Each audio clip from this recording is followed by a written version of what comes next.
Right, I've got Chris Greensill from Team Chris and Abby, who were our winners of round one of the Atomic Bream Series. How you going, Chris?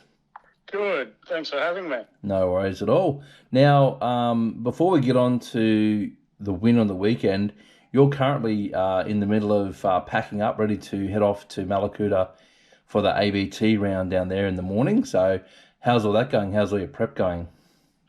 Yeah, it's been pretty busy this afternoon because I hadn't packed a single thing until 5 o'clock this afternoon. So it's been a mad rush to make sure I've got everything. And the first priority was rods and tackle, get that in the boat, and then focus about everything else. But I think I'm packed and ready to go now. Now, obviously, a couple of days drive, and then you've got one day to try and work out an arena that you've never even seen before. How are you going to approach that? Yeah, well, at the moment, from our calculations, we should be getting to Malakuta about 7 a.m. Friday morning. So it'll be pull up, put the boat in, and it's going to be probably a very fast fish over a lot of area. Is just give each area 15, 20 minutes and then just move on and have a good search around and just get a feeling for the place. And then somewhat try to put a plan together on the Friday night. But yeah, so hopefully I can just find a couple spots that fish well for my style and I could just nut it out there for the couple days. Now, Google is your friend. Have you done much preparation around Google and looking at the area and looking at some of the features and that kind of thing in the arena? Yeah, so Google Earth has been my best friend. It's been just going over all the lake and zooming in, trying to see where there's some flats and, see if there's a bit of weed or a bit of something there and hope that there's still some structure there or a bit of weed there. But yeah, it's just have a look at Google Earth, run around all the edges, have a look at the flats, have a look at the overall lake, and then after doing that is jump on YouTube and watch every brim video from Malakuta and just see what everybody else does in the area because a lot of the locals will put videos up of how they fish it as well. So it's good in a way, but bad because I think I've seen every way that every single person on YouTube fishes. So I still don't have a plan as of yet, but I think I've got 9 rods packed. So there's going to be pretty much one of everything on a rod.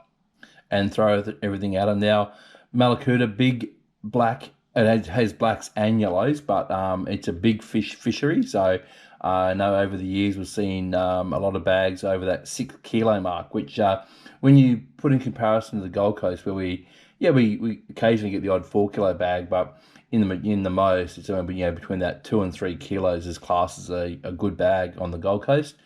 You're going into big fish territory, so you must be pretty excited about that. Yeah, no, I'm pretty pumped. Like you look at the weekend, we won with a 2.4 kilo bag. And to think that I've got to get 2 fish that weigh more than that to even be anywhere near the top of the field, but let alone 2, I've got to find 5. And ideally, if you're not over that 1.2 to 1.5 kilo per fish, you're middle of the field. But Well, I can't wait. It's going to be an awesome experience, and I'm just going down there, look for 5 fish, and just, it's a holiday as well as a fishing trip with a lot of the Queensland boys are already down there, so it's meet some mates and go fishing for a couple of days. now they've all just fished the Gippsland round, and there was, I think, I didn't see exactly how many 6 kilo bags today, but I know there was, I think, 4 yesterday and more today. So it's fishing really well. So the weather was really good. So I hope the weather gods are with you. One of the other challenges you're going to face is at the moment you were saying before 62 boats. That's a massive field, which can also present extra challenges when you think really I can go and fish there.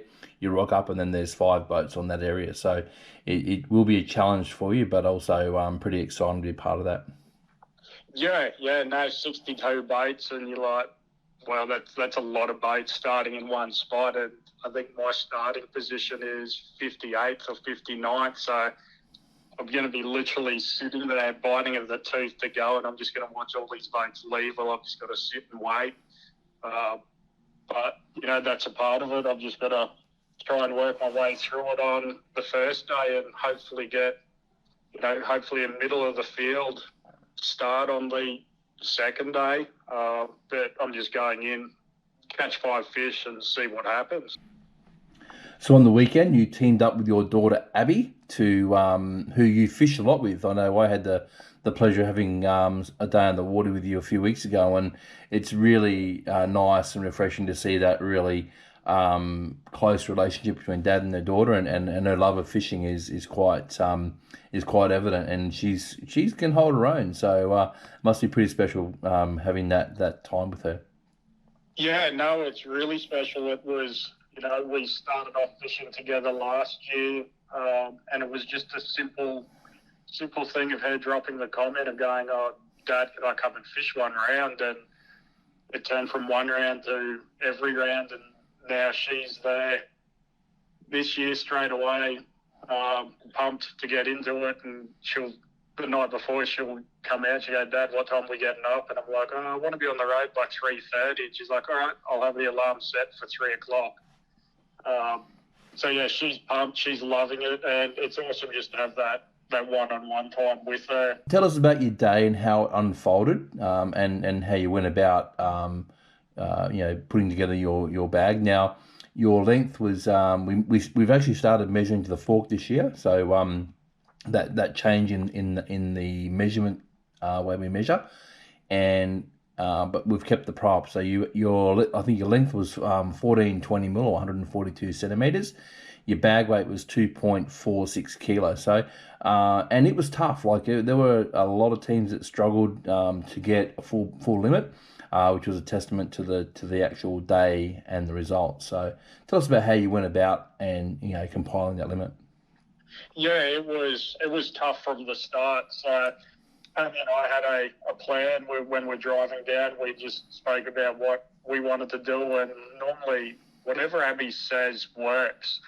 And we'd made the plan to go to what we call our small fish canals, to get just 5 small fish. Then we'll look for the upgrades. And we got to our small fish canal, and there was no fish. And we're like, well, what is going on? Like, you can normally see fish everywhere. They're just sitting there. You throw a crabby and they're on. And we did the whole arm of this canal, and it was 2 hours in, and I've gone to Abby, we've got to make a move. And we pulled out of our canal to make a move, and we pulled up just a little point on the Nerang River, just to have a quick fish there, and that's where Abby got her 24 fork from. And I've just gone to her, so that's a really small fish for out in the Nerang where there was a fair bit of water moving. So I said, all right, let's do the big trip. It's going to be about 45 minutes to go right up the back as far as we can, get away from everybody and see what's happening up there. So we headed all the way up. As we pulled up to the first pontoon, we've just seen fish everywhere, and we've gone, all right, this is going to be easy. And we started throwing crabbies, and we've gone, oh, this isn't going to be as easy as we thought. And then Abby's just made the mention to me, Dad, I'm getting the hits as soon as I go to wind it in. And I've gone, all right, we've got to change up what we're doing. So she stuck with her crabbies. She didn't want to get off the crabbies and cranky crabs and stuff like that. So I started throwing topwater bend minnows, and as soon as there was a moving bait, whether it was on surface or a crankbait, they would hit it. But as soon as you stop moving it, they would just swim away. And I'm like, all right, they want a moving bait. So then for the next 15 pontoons, I just threw bent minnows and cranks, and it got the bag. It was just one after another, and I'm going, all right, this is good. So we just spent the rest of the day doing that. I think we upgraded her fish, which I think the next fish was about a 27 fork. And we put the bag together, I'm going to say, within probably half an hour. And then it was just pretty much, we relaxed and just had a social fish together. The pressure always comes off when you've filled that limit, doesn't it? I reckon it's a good feeling. Yeah, yeah. Your first fish breaks the ice, and you can relax a little bit, but you're like, all right, I've still got another four.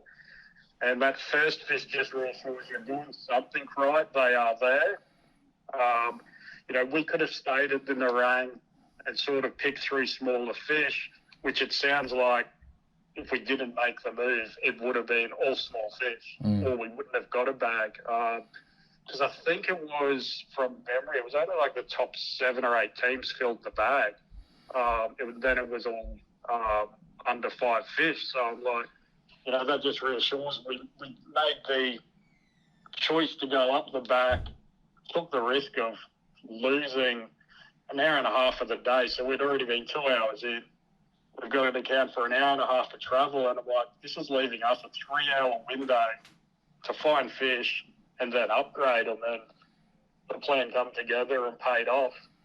Well, it certainly did pay off. You guys picked up $500 for the win, another $180 for the prop option because your bag weight was the heaviest, and you also picked up some Atomic gear. Atomic, obviously, the naming sponsors this year, and I would estimate probably somewhere between $150 and $200 worth of Atomic gear in there as well. So not a bad little payday. I'm sure the money will come in handy for your trip down south. It might get you to around about Wollongong, maybe. Yep. Yeah. It's actually, I'm actually really liking the way that yourself and the club have structured it this way with the prizes and the money. Because, I've come away with that with, I've got fuel money there to put towards my trip. There was a couple rolls of braid, the new Atomic braid in there, and I'm like, well, I've got a couple reels I was going to buy new braid to put on for this trip, so I'm like, sweet, that's done that. And then there was cranks and some other lures in there, so I'm like, well, that just restocked the tackle box, which we lost a fair bit of gear during the tournament, so I'm like, well, we don't have to go buy anything because we've just got some gear back. We've got some money, and then you've also made the move to fork length. Now we're doing a fork length. People can't stretch tails and that like you would see in some other comps of that, and that's just a more fair and even and accurate way of getting the length of the fish. And I think it's an awesome move that you've done all of that this year. Yeah, we certainly. I know. I certainly review each year and take some feedback, and we also rely on that feedback from the anglers about what we can improve on, and one of the things that was considered was when you go on fish, and the series is a gateway to the ABT. We apart from being a club event, it is a gateway to fishing the ABT Bream events. And if you go and fish a Queensland Open or an Australian Open, those big events, one, they measure fork length, and two, they use the app. So the way that we're doing it is giving you that exposure, so that when you go to those events, you're not going, oh, what do I do? You've had that experience in handling fish and taking photos and all that stuff, rather than going in and having that I guess being reluctant about using those things or knowing what to do. Yeah, no, definitely. It's definitely helped me with my move into ABT because of the way that the club's structured and yourself how you've structured it works. You go into ABT with a little bit more confidence that you know how the day's going to play out. You're going to know, I've got my app, I've got to get my photos, I've got to have the key tag or the token in the photos. And then if you're proing up, awesome, you've got to have your live well and keep that fish alive for potentially 7 hours of the day. So you're going into ABT with a little bit more confidence of, I know what's coming throughout the day, I know what's expected, and it's just that easier step into ABT because you are confident that you know how the day's going to play out. And we've really enjoyed, because a lot of the anglers involved in the series not only fish the Bream series, but they get involved in our flathead events. We've got a mangrove jack event in a couple of weeks, so some of the guys will probably come and fish that. So I guess the series is attracting guys like yourself and other anglers into the club, and then they're going, oh, you not only can I fish bream, but we can diversify and go out and fish the flathead events and the mangrove jack and those other events that we run, giving them other opportunities and that kind of thing as well. Yeah, like last year we focused just on bream, and this year we've made the decision that we're going to have a go at the Flathead Classic this year. So, it does open up the horizon and try different things, and you don't have to just fish for one species. You've got that many different events you can do. Absolutely, and it is a real. The club is very proactive in that approach, and I know it keeps us very busy, but it also provides those opportunities, and we're very lucky in the club. The anglers that come and fish our events. I mean, you're talking about literally some of the best anglers in the country, and it's fantastic that they support the club in our ventures and in our events. Yeah, no, 100%. There's some rather large names that come and fish most of the events that you guys hold, and you look at your regular people, just even with our QTS. Jamie McKillen, you've got Nick Horn, you've got Sigsy, you've got Kashi. There's a big range, and these guys are pretty much at every event you have. At least one or two or multiple of these guys are there. So you're fishing against the best in the state, if not the country. Absolutely, and we're very proud of that they and we appreciate their support. I mean, they just add a real and I think one of the things we love the most is their willingness to share their information. Like, we get like on the weekend we had quite a few new faces, and it was great to see at the clubhouse after the event that interaction between guys who are regulars and fish these events all the time, talking and chatting to the guys that are sitting there going, I've just fished my first event. I'm just learning this stuff, and chatting and sort of helping them out is great to see. Yeah, no, and I noticed that straight away before we even started on the beach.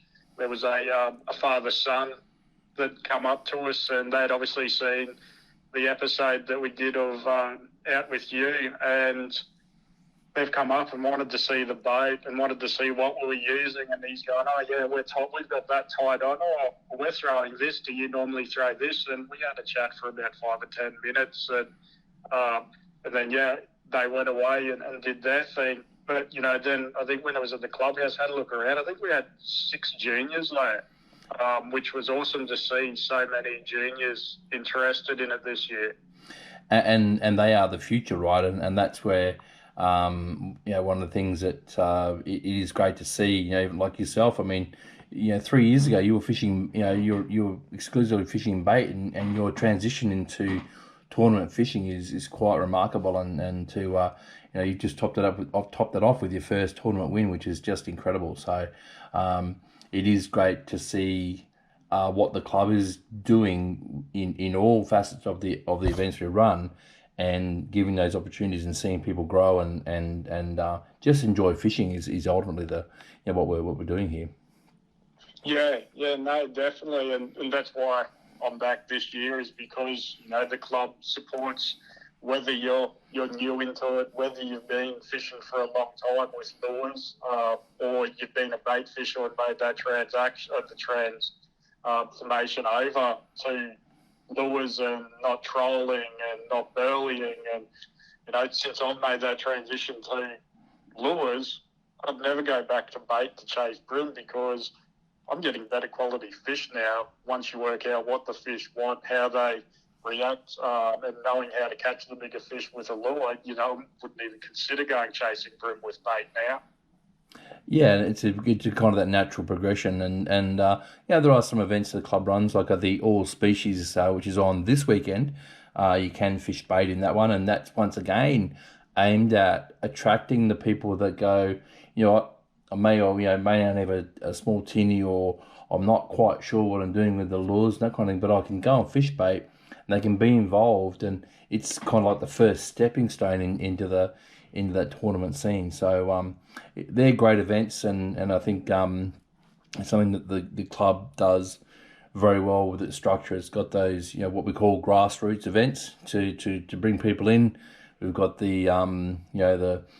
year we're running an elite flathead series, so that's going to really up the game in that flathead space. I mean, obviously we've got the classic, which is renowned, but I think the elite flathead series will really kind of take that flathead, those flathead events, and put another spin on it, and I think there'll be some real prestige in that once that series gets established as well. So it's some great work going on. Yeah, there is, and I'm wanting to get into some more of the events you are been holding this year. It'll be great to see you involved, and like I said, we really appreciate your support of the series and the club. I know you've ventured down to some club nights and that kind of thing, and it's great to see you. And you live like me; you're an hour and a half, 2 hours away, so it can be difficult to get down at times. So we appreciate that. Chris, thank you for your time. Safe travels on your trip down to Victoria, and obviously good luck with the event.